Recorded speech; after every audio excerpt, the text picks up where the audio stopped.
Right. All right, we're in here live. Let me apologize for last week not getting a live broadcast out. Didn't even give any kind of notice of not being able to do it just because, well, it got past me. I had too much going on last week and things got past me. And by the time I looked at the time, it was past time and I just missed it. So I apologize for not being here last week. But I'm here this week, and again, I'm probably going to have to cut it a little bit short. I've just got so much going on. I got to get some work done tonight before bedtime. So we'll probably try to, and we usually go for about an hour, 7 o'clock Thursday evenings. Sometimes life gets in the way, like last week when I couldn't make it.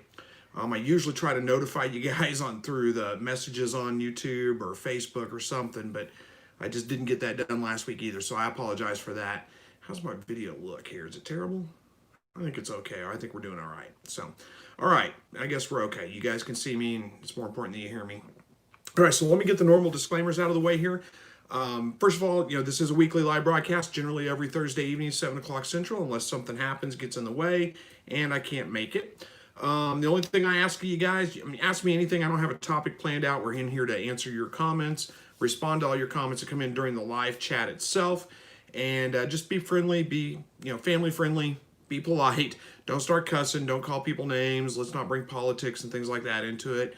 Let's just talk about things we can agree on.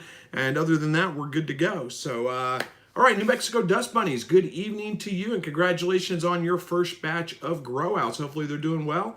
Hello to you, the Pack Walk Kennels. There we go. New Mexico Dust Bunny says, gearing up. Geez, my phone sure is opinionated. I think that what you meant to say was, yeah, probably. Christopher Stone says, hey, Chris, hope life is treating you well as 2020 can. Yeah, things are going pretty well, actually. I've just been incredibly busy lately, but busy's not a bad thing. I'm still working on trying to get more time available, working out the mornings where I can get in here and respond to some of your comments on the videos. I haven't been able to do that for a while, and I feel bad, but things are going okay. So hello to you, Abigail, and Debo Roy, I think it is. It's morning in India, huh? Well, it's evening time here, so good morning to you, I should say then, huh? Good evening to you, Vomika, I think it is, from Alabama. Said you ordered your first eggs. Ordered my first quail eggs to hatch. Should get in November. Okay, good luck with those. Hopefully that all goes well. Hello to you, Junie. Hello, Richie and Tina. Lisa from Connecticut. Glow says, good night, Chris. I'm very disappointed at the moment today. It's the 38th day of my rabbit pregnancy. I'm running out of hope, but Buck had 4 fall-offs. Yeah, 38 days, that's probably a false pregnancy, a failed pregnancy, for whatever reason. Here, let me make sure my phone's plugged in so we don't die. And yeah, you may have to start all over. Boy, that was kind of disturbing when at my hand right in the screen. But anyway, where was I at with that? Yeah, 38 days, it's probably time to call it quits and go ahead and rebreed her at that point. But, hang in there. Hopefully you'll have a better luck on the next breeding. All right, so who's that? Get Down Diver says, hello from Saskatoon, Canada, I think it is. Terrible with pronunciation, but hey, Raymond, you did make it. Thanks for making it. I appreciate it. Hello to you, LJ from Connecticut. Robert says, 2 of my does just delivered 7 kits each. Both their first, and I'm proud of them. That's awesome. 7 kits each. That's pretty good litters, so congratulations on that. All right, Pierre says, Chris, when are you going to teach me to grow plants in my spare room? Oh, I need to do something on that, don't I? I haven't been growing anything in my spare rooms lately, but, I need to do that. I need to do some teaching on that. You can grow a lot of things in a spare room with a couple of cheap grow lights. Not even grow lights, really just cheap lights. As long as they're not flowering plants like tomatoes, peppers, any of those kinds of things that have to flower to produce fruit. So think things like lettuce and herbs and, spinach, those kinds of things where you eat the plant itself, even radishes. You can grow those in containers inside under, cheap, these are grow lights I've got up here, and they're just cheap shop lights. They just have, cheap shop light bulbs in them. Try to get something that's kind of daylight, the Kelvin rating's daylight, 5600, somewhere right around in there. Keep it real close to the plants, as close to the top of the plants as you can get without actually touching them. And you should get some good results from that. But I need to do some videos on those things. All right. Skylark says, keep referring people with quail questions your way. Keep up the great content. Well, thank you so much. I appreciate that. Robert says, live in Minnesota, had our first 8-inch snow, and it's been 30 degrees during the day. The quail are doing well, and I found out they like snow. Yeah, they don't mind it at all. They're incredibly cold hardy. They can handle quite a bit of cold. As long as you can give them a place to get out of the wind, they're fine. So, yeah, my quails seem to kind of enjoy the snow when it happens, too. We don't get nearly as much, but occasionally we do get some snow. Bubba, good to see you. Says, hey, Chris, I hope everything's going well with you. One of my quail cages was running low on sand. As soon as I put sand in the box, I had one quail to hop in and lay an egg. That was so cool. Yeah, it is kind of cool. You don't get to catch them actually in the act of laying eggs very often. So whenever you do, it's always kind of exciting and something cool to see. All right, Chato says, my bunny is due on Halloween night. She has gained 2 pounds since the day she got bred. Do you think she's pregnant? Well, probably. I mean, it's hard to say for sure, but yeah, more than likely, if you bred her and she's gained a little bit of weight, I mean, that could be related to pregnancy. It could not, but my guess is she's probably pregnant. Count on her being pregnant, and good luck. Hopefully you have a big litter. And Lisa wants to know, how is Max? Max is doing fine. Where are you, buddy? Max, come on. Max, come. He's coming. I can hear him clicking through the kitchen. Come on. Come up here. Let's go obey your scars. Come on. Can you see him? Oh, you can't see it. That's just out of camera, isn't it? Okay, yeah, I know. You can't jump up on my lap here. Where is it? Right there. It's healing up very well. You licked my glasses, dog. All right. That's enough. We can't show your scars off on TV. All right, get off. Off. All right, sorry. I thought that was going to be more exciting than it was. But he's doing well. You know, he's still got a little bit of a wound on his side, but it's only that big, and it's getting a little bit smaller every day. It's just almost completely healed up. All right, I can see again. All right, thanks for asking, though. Yeah, he's doing great. Judy says, question, I'm moving to a house with acreage in February. When should I plan on getting my first batch of quail, baby quail? I've already got housing and stuff on the land. Whenever you want to, actually. You're moving to a house with acreage in February. You might want to wait until it gets a little bit closer to spring, just to make sure that, you know, it's warm enough outside. You don't have to worry about any of those things if you're talking about baby quail. Now, if you're going to get adult quail or something like that, or if you have, you know, brooder boxes set up with good heat lamps, you know, you can brood them in a good brooder box with a heat lamp or something, like keep them warm for a couple of weeks before they go out to the grow out pens. You know, really any time's fine. But if you're, you know, it's your first batch, you've never raised them before, you might want to wait until, you know, it gets a little bit warmer, so you don't have to worry about any cold nights or any of those kinds of things and keeping them really heated that well. You can move them out to grow out pens a little bit quicker. But, you know, I think you're fine to do it whenever you want to, honestly. All right, Ford says, howdy from East Tennessee. Hello to you. Bonnie wants to know, what do you feed 14-day-old bunnies? They don't stay in the nest box, and they are always in mom's pellets. Should I get a new nest box, or are they okay with pellets in mom's cage? Yeah, they're fine. They'll get out and they'll start eating. Now, they're not completely weaned. They're going to start eating mom's pellets, but that's not their only diet. They're still nursing at that point. You need to leave them with mom to continue nursing until they're about 6 weeks old. At that point, you can wean them off, and then just move a couple of them off, wait a couple of days, move the rest of them off. I don't like to move them all at one time, just a couple, and then, like I said, wait a couple of days, move a couple more. But they're fine eating her pellets. That's pretty common. They're going to start getting out of the nest box. They're going to spend a lot of time out of the nest box. And usually, let's see, 14 days, usually by, you know, 15 to 20 days old, somewhere right around in there, they're spending most of their time out of the nest box, and I pretty much just pull the nest box out of there at that point.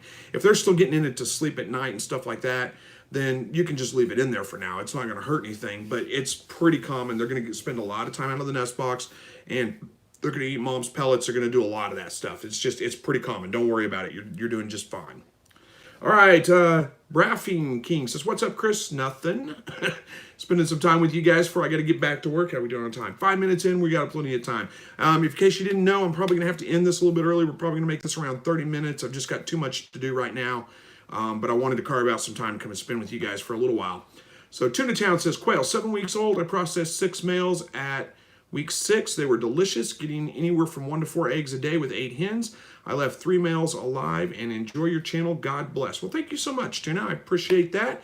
And let's see, you got Quail, they're 7 weeks old.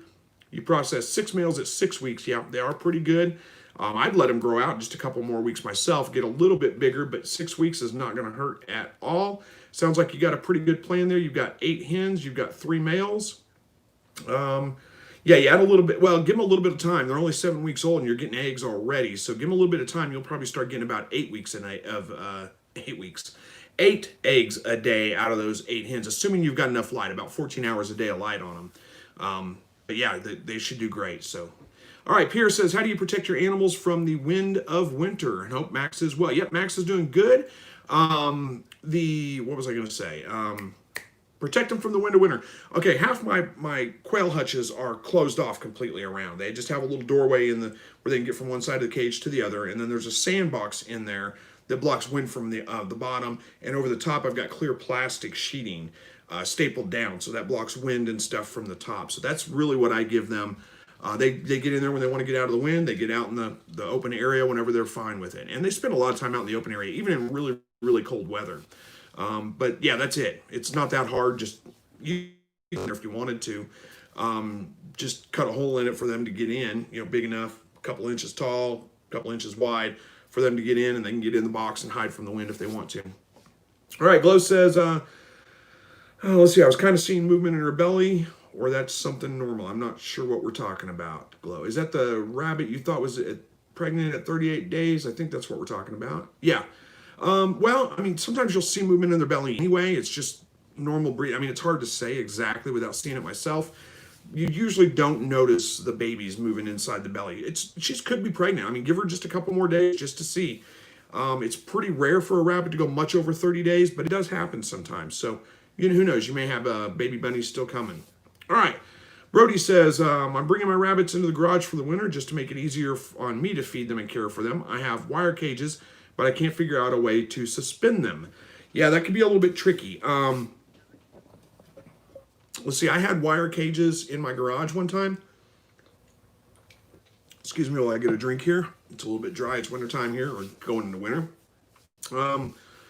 You could build a frame for them. I built a frame for my wire cages out of PVC. It was like 1-inch PVC or something, so it was pretty sturdy. It was okay. I mean, it was a little shaky, but it wasn't bad. It held up pretty well. The one thing I will tell you in your garage, though, is that you're going to want to put something to protect the walls and the floor under the hutch. Even if you've got dropping pans under the cages, they're going to go over the side of those dropping pans, and you're going to want something to protect your walls and your floor from getting all over. You can use black plastic sheeting. I bought some of that, and I just stapled it up against the wall and under the floor. And that did a pretty good job, but it's a lot of cleanup. It's constant cleanup, keeping them in the garage. I understand wanting to make it easier on yourself, but it may not be that much easier on you when it comes to all the cleanup you have to do, emptying dropping trays every day or two, and it can be a little bit of work. But yeah, if you don't have any other way to hang them, then build some kind of frame for them is about the only thing I can suggest. Junie says, did you see where Hatch sold to Quail Empire in Canada? I saw something about that. I haven't got a chance to look into that.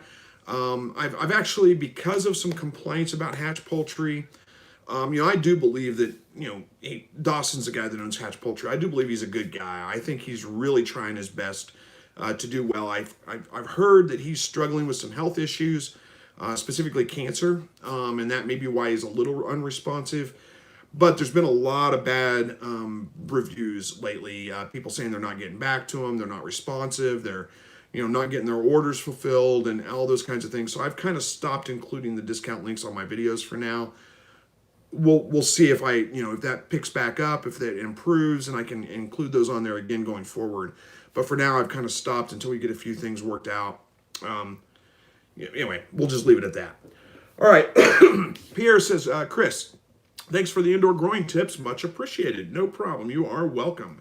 Lauren says, hey, Chris, hope you're well. I haven't been on here in so long. That's okay. We don't keep attendance here, but thanks for joining tonight. I appreciate it. And yes, I'm doing pretty well. Thank you.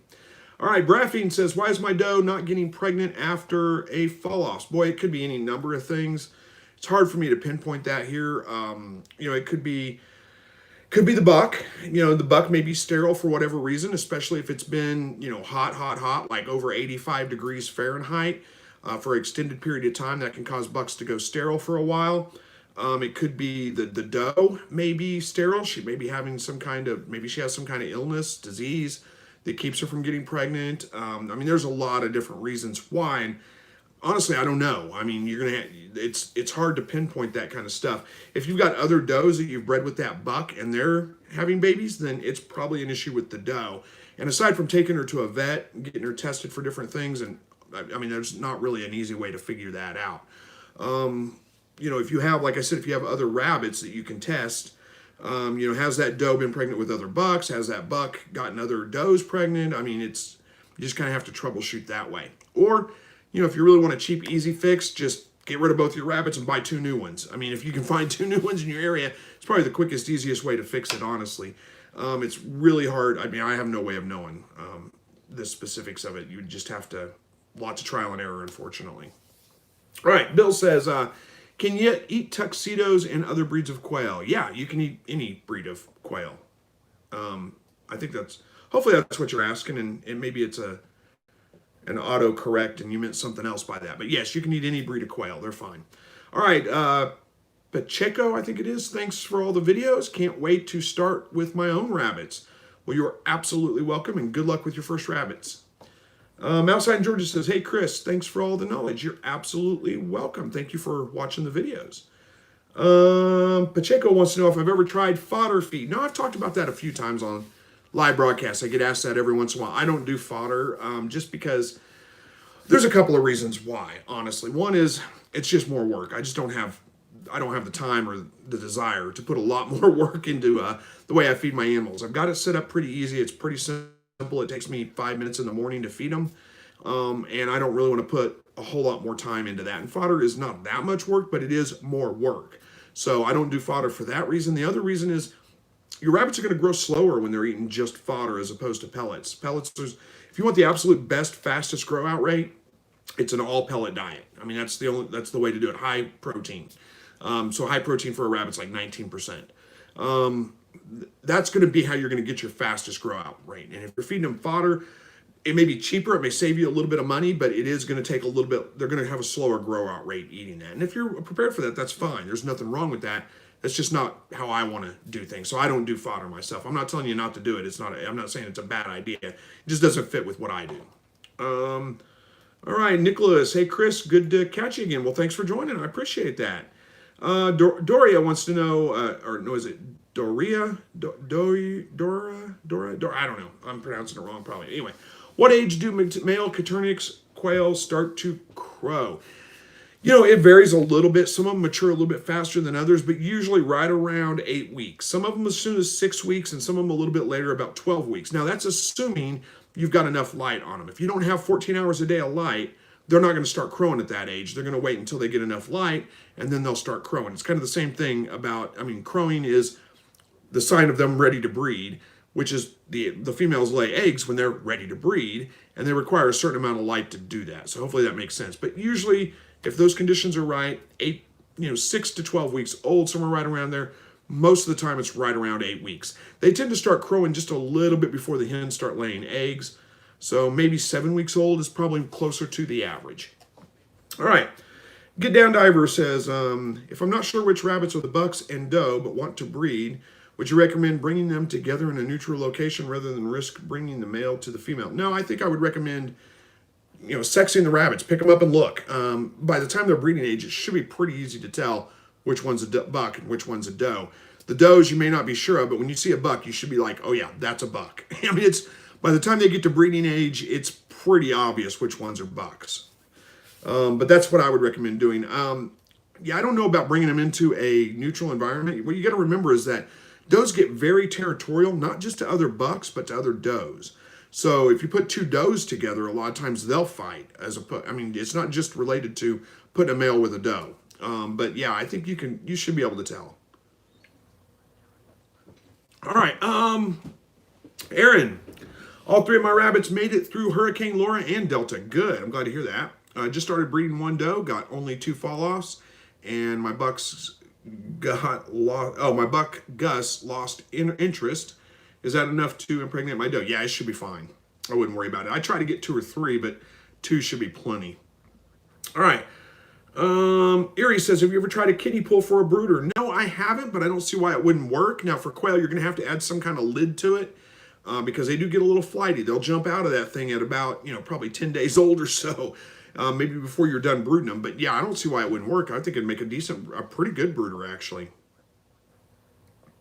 Julian's Clean says, what do I do? My doe is 6 months old and won't lift. That's probably a common question, one of the most common ones we get. All right, so there's a couple of things you can do. First, you might give her a little bit of time. 6 months old is kind of like the minimum of when they're ready to breed. So you might give her a little bit more time, another couple of weeks or so, and then try her again. Okay, so first-time moms especially, first-time breeders anyway, can be a little bit shy, not necessarily ready to breed right when you're ready for them to breed. There's a couple things you can do. You got to remember that rabbits are not... they're induced ovulators, so they don't go into heat like other animals do. It's really the act of breeding that causes them to drop the eggs and all those kinds of things. So really, most of the time, persistence is the key. So put her in with the buck in the morning. Always take the doe to the buck, never the buck to the doe. Take the doe to the buck's cage, put her in there in the morning, give her 10 minutes or so, see if she's going to lift. If she doesn't, take her out, go back in the evening, do it again. Do it again the next morning. Do it again the next evening. Usually after about 4 or 5 tries, she's going to lift for the buck, and she's going to be, receptive at that point. If that doesn't work, you can try to force breed, which would be holding her still, lifting her back in from underneath, and allowing the buck to mount and breed. I don't really like doing that. I think that's kind of, I don't know, it's just difficult to do, first of all, and I just don't like to do it. So I wouldn't do that. There is another trick that everybody talks about. I've never resorted to, but so many people mention it that there's got to be something to it.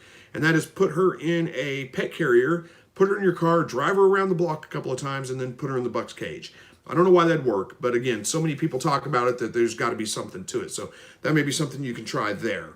Those are most of the trick. You can add a little bit of light too. Sometimes getting the daylight up to about 14 hours a day will help with getting your rabbits in the mood to breed. So those are a couple of tricks that you can try right there. But just hang in there. Chances are she'll be receptive here before long. I might give her just a couple of weeks before I even tried, though, just to make sure she's plenty old enough.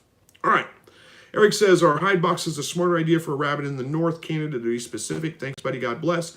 Well, you can put hide boxes in there, or you can just shelter them from the wind in their hutch themselves. I have tarps up on the sides, tarps in the front, that kind of thing. Hide boxes are not a bad idea. What you got to remember is that rabbits, if you make it out of wood anyway, rabbits chew on just about everything, so they're probably going to chew it up. Don't use treated wood because you don't want them chewing that, of course. The other thing is, especially male rabbits tend to spray when they urinate. Actually, females do that quite a bit too, but if they're urinating on wood, it soaks in. It's very hard to keep clean and very hard to keep sanitary. I definitely don't think I'd put a wooden bottom in it because they're definitely going to use the bathroom in there. Those are a couple things to think about. But yeah, it's not a bad idea to put a hide box in there if you want to give them something to, get out of the weather or whatever. Try it out and see how well it works. All right. Dory says, do you sell quails and hatching eggs? I do sell some from time to time, but I'm not set up to ship eggs or birds. I'm not NPP certified, so I can't really sell across state lines or anything like that. It's not really, if you're looking for eggs and birds, unless you live like in Southwest Missouri, the chances of me being able to supply it for you is probably pretty slim. And even then, I don't have huge supplies of them. So I'm just not in the business of selling eggs or birds. I just sell them every once in a while. All right. Julian says, what do I do? My doe is 6 months old and won't lift. I think we already answered that one. All right. Abigail says, Chloe, don't worry. I had one doe give birth on day 42. There you go.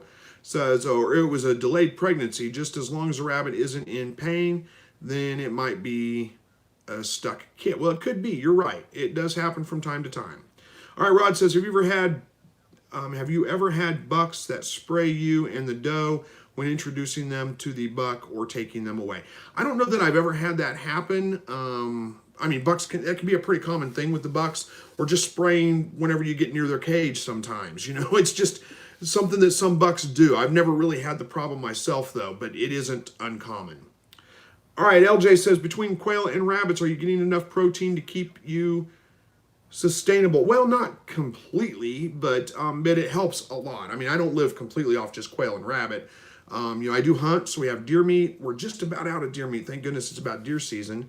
We buy some meat from here and there, mostly steaks occasionally, or some hamburger. Like right now, because we're running out of deer meat, we're gonna have to buy some hamburger when we want red meat. We raised some chickens up over the spring, so we've still got some chicken in the fridge, or the freezer, I should say.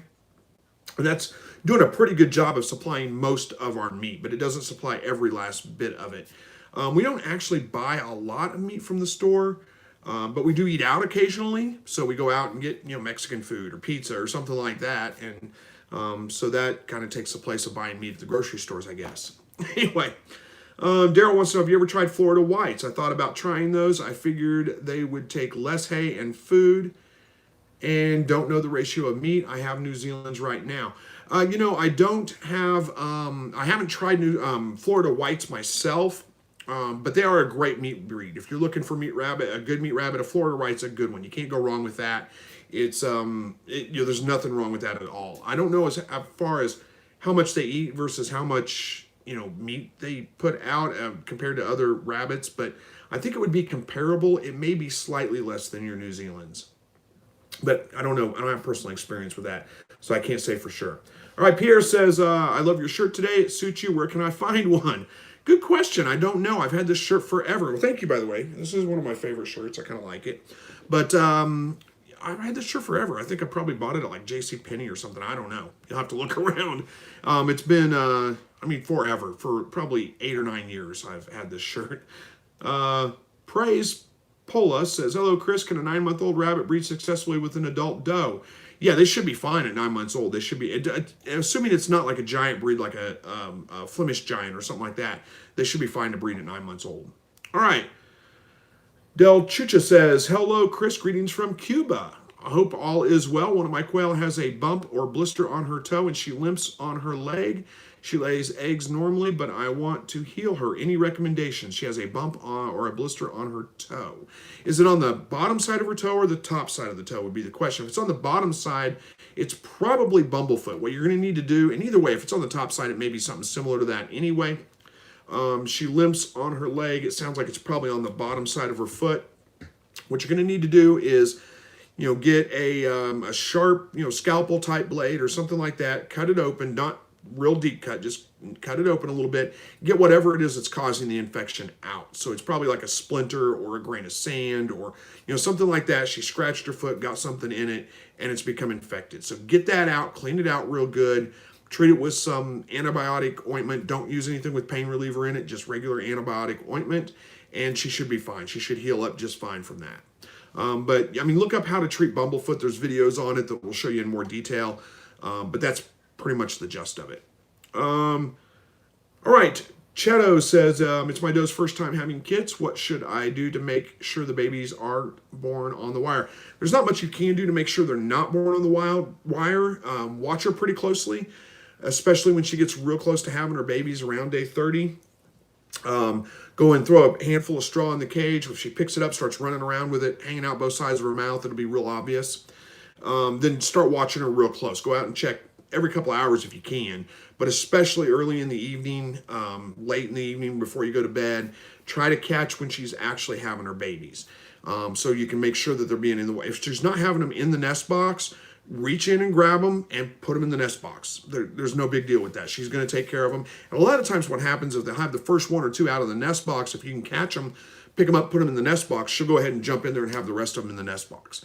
But that's about all you can do. You can't really make her have them in the nest box, aside from confining her to the nest box, which would be kind of stressful for her, I would think. All right. Rod says, my bucks are under 9-month mark, about 5 months. Will the bucks grow out of this as they mature? He's in California, if that helps. I'm not. Oh, you're tired of getting sprayed. When he may not. Every rabbit's a little bit different. They got their own personalities. It's hard to say for sure, honestly. You might give him a little bit of time, or just be prepared for that and bring something to shield yourself with, and maybe he'll stop doing it. All right. Julian's Clean says, why don't you try chickens? Well, I raised some meat chickens during the spring, but And who knows, maybe someday I'll put some chickens out there, but honestly right now the quail produce plenty of eggs for me, more than I can eat. So I just don't really have a need to put chickens out there. And I can't have a rooster in town, so I can't have fertile chicken eggs, hatch them out and raise up, meat chickens from them. So that's why I have the quail, but who knows. All right, Country Air says, Chris, I have to say you have an excellent channel. You take the time to answer everyone's questions. If you can, I applaud you for that, sir. Well, thank you so much. I appreciate that. I wish I had more time to do that. I really do like helping people out. It's been a little while now where I've just been wrapped up too much with stuff going on outside of YouTube, the real world, and my job and all those kinds of things, where I just haven't had the opportunity to get on here and answer comments. But I think things are about to change for that. I think I'm going to have some time freed up, and I'll be able to get back in and start answering comments again. All right. Cheto says, my buck was accidentally exposed to one of my does. What do you think? Well, I think that you may have a pregnant doe. I mean, I'm not sure, but that's pretty good odds. If you put your buck, if the buck is with the doe for any amount of time, there's a good chance that he bred her and she's going to be pregnant. So Gary B says, evening, everyone. Chris, have lost 2 after going into the brooder day before. Seemed weak-legged. Have another that can't stand any more. Suggestions. What are you using for your bedding in your brooder box? You say they seem to have weak legs. Okay, there could be a number of reasons for that. One is whatever you've got on the floor of your brooder box. If it's something slick and they can't get good traction on that, like newspaper or something like that, sometimes even like wood shavings, because when they try to walk on them, they move under their feet. And that can cause them to get splayed legs or any of those kinds of things that can cause them to die off pretty quick. But if they're going into the brooder box looking like they've got weak legs at that point, and they hatched a little bit on the late side, that's generally what happens. Is a lot of times your birds that are hatching late will hatch out with some kind of issue like wry neck or weak legs or some of those kinds of things. And it's because they're not really developing at the right rate in the incubator. And that could be a sign that your incubator's probably, the thermostat's off a little bit. It's running just a little bit low. So it may say, 100 degrees Fahrenheit, but it's actually 98, something like that. So, you could check your incubator, calibrate the thermometer in there, make sure that it's accurate. That would be one of the things I would suggest. And then also making sure that you've got something, especially for the first couple of days, that has a good traction in it. So your birds can get a good, good traction, get their feet underneath them, so to speak. Paper towels work pretty well for that. Sand, any of those kinds of things are going to work pretty well. So you can use any of those things you want. Those are the most common things. Without knowing more specifics, it's hard to say for sure, but that would be where I would point you at first. All right, Tuna says, I agree with you, but the reason I processed 6 males is because I had a male with an eye took out, but I will try a little more space with them next time. Thank you, sir.